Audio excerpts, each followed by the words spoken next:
Okay, so I want to open up the weekly milestones assignments document to um, go over some questions or some components of that milestone assignment.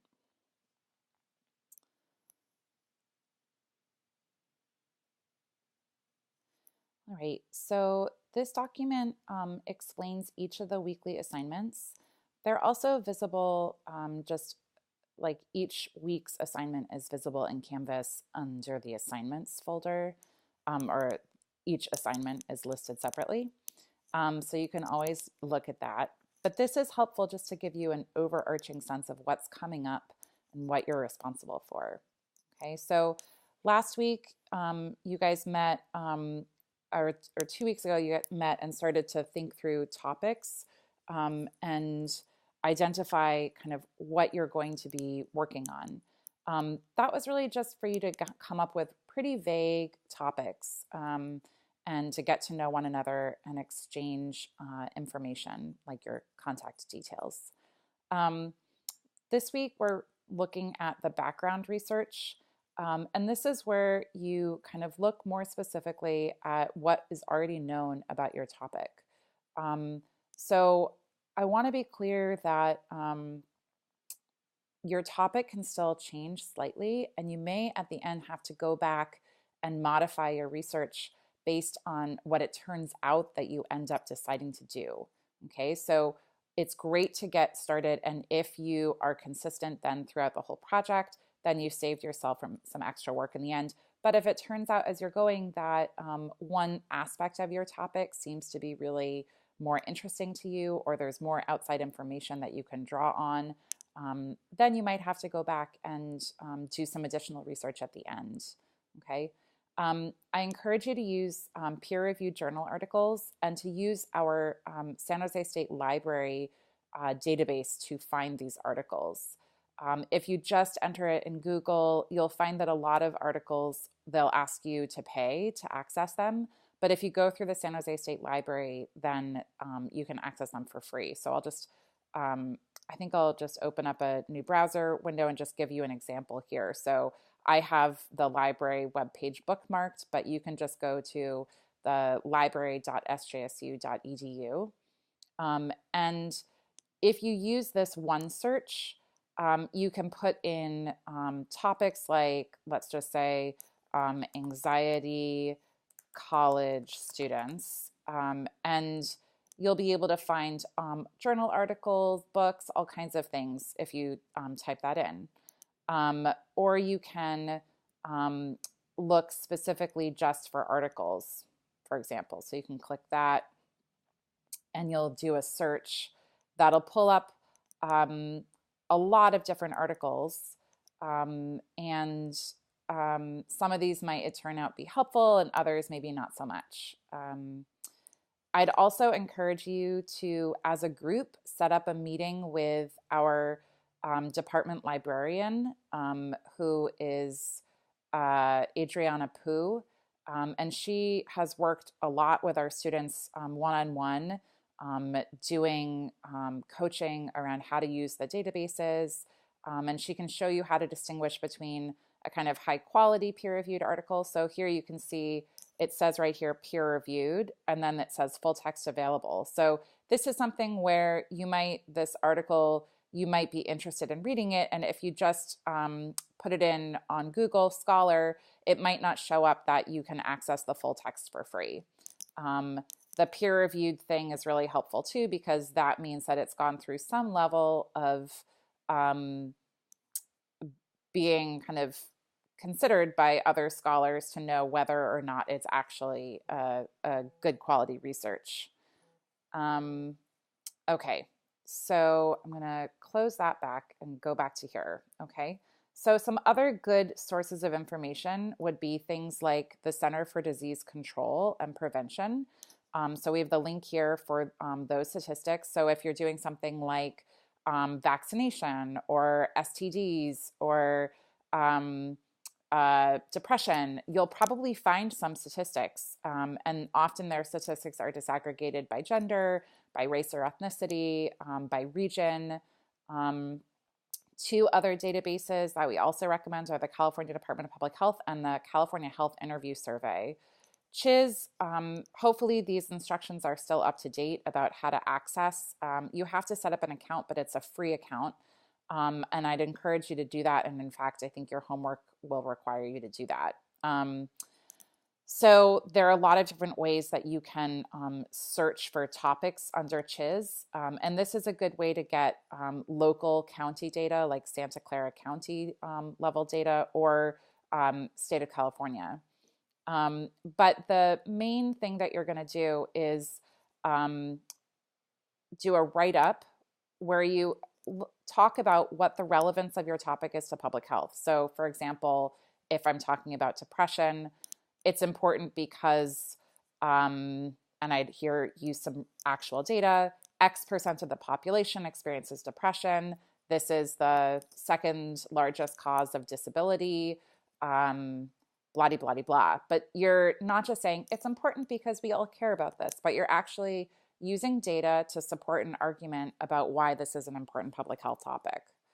What I mean when I say the descriptive epidemiology of the topic, that's when you actually are looking at descriptive variables like these person variables or location variables to actually say, how does this topic, how does this health outcome or health factor differ in its prevalence by gender or by race, ethnicity? So for example, if you're looking at smoking, you'd look at what percentage of men smoke, what percentage of women, are there differences in who smokes by race or ethnicity, what age brackets are most affected by smoking, where in the country is smoking prevalent, and you can get a lot of data through CHIS on our county. So you probably could find a statistic that says what percent of residents of Santa Clara County are smokers, okay? So that's what it means to say the descriptive epidemiology of the topic.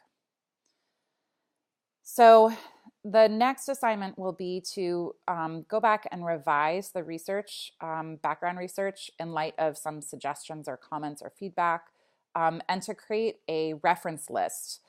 So here in the one up above, we'll want you to make sure to include where you got the information, but part B of this week will really be about making sure your reference list is in proper format. And so for APA format, I will be posting some information about how to do APA citations correctly.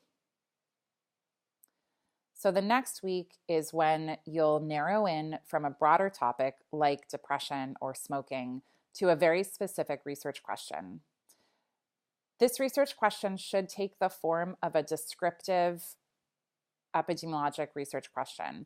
So how does smoking differ by gender? Or how does anxiety differ by race or ethnicity among college students? Or how does intake of high fatty foods differ by whether or not you pack your lunch or you purchase your lunch on campus? There are some examples. Those all take a form. How does X vary or differ by Y? Okay, so that's the structure of the research question you're going to want to ask. When we are talking about variables that you want to collect, typically you'll have to collect information on the exposure and the outcome, or the person, place, or time variable. So if you're concerned about smoking, you'll have to collect, you'll have to have some measure of whether or not a person smokes. And there are lots of different ways of doing that. You could ask a question like, are you a smoker? Yes or no. Or you could say, do you smoke at least once per week? Or you could say, do you smoke? Have you ever smoked? These are all different ways of coming up with variables that measure or operationalize, that's the word here, operationalize the variable that you're interested in. So the variable is smoking status, then you operationalize it using a variety of different possible questions, okay? The variable might be gender. So if we want to say, how does smoking differ by gender? The variable is gender. And to operationalize it means that you've come up with a way that you want to measure it. So it might be, please state your gender. Are you man or woman or gender non-binary or other? That's an example of how to operationalize the variable gender. Okay. In this first methods, you'll also want to come up with your survey administration methods. So most students elect to use an online survey because it's the easiest way to get a lot of participants. But depending on your research topic, you could also choose to do an in-person survey where you just have your survey on a piece of paper and then pass that out to students. So you can pass it out to students in your class, or you can pass it out to people at the student union or at various other locations on campus. Or it might make sense to do direct observation. So an example of a topic that used direct observation was how does, what was it exactly? So the students had looked at how does getting into a accident, and they had a nice way of defining that, differ by whether or not you're walking while using your cell phone. Okay, so they sat themselves down on a few different locations on campus and they watched as people walked around. And, some people had their devices right there and are doing stuff. And then other people were actually not using devices and walking. And they looked at who tripped or who kind of made an adjustment to the direction. And so they directly observed that. Okay. So you'll write a little description of how you're going to do that observation. And I want you to read this bit here where it says note, because this elaborates more on the research question and variables and operationalizing the variables. Okay. Then you'll have in week 6 an opportunity to revise that method section. And if you're ready to go, you'll actually create a survey. So most students will be using a survey, and we're going to use the Qualtrics software. This is better than something like SurveyMonkey because we have free access to it, and the way that the data is collected allows you to analyze it in far more ways than something like SurveyMonkey allows you to look at. And then you're going to do kind of a more formal write-up. Oh, the one thing I want to mention here with Qualtrics, I know a lot of people don't use SJSU email addresses, like they maybe just use your Gmail, but because it's a software that we have licensed through San Jose State, you need to use your SJSU email address to be able to access Qualtrics. So probably one person in your team or a couple of people will actually write the survey in Qualtrics, and then you'll need to share it with the other team members. And the way that you share it is by adding the other team members with their SJSU email addresses. Okay, so this brings us to about the midpoint of the semester. And at that point, you'll revise your methods, we'll approve you to collect your data, and there's also a mid-semester peer evaluation so that we can check to see how all the groups are working together. And then you'll begin collecting your data. And then the next weeks after that are about actually putting the data into a format that you can analyze, analyzing the data and coming up and like creating some nice tables, calculating the associations, and then looking at the strengths and limitations, possible biases or confounding variables, and then you'll get into actually putting together a draft of your presentation. Okay, so once you're working on the draft, you should actually have all of the components ready through these weekly milestone assignments, okay? And then you'll get a lot of feedback and you'll put together your final presentation. So I hope that that helps clarify a little bit about what this project is about. Even though I'm on leave, I understand this is an important assignment, and I plan to continue grading these milestone assignments myself so that I can give you appropriate feedback to make sure that you're in really good shape. Okay, I hope this is helpful, and I will be in touch soon. Thanks.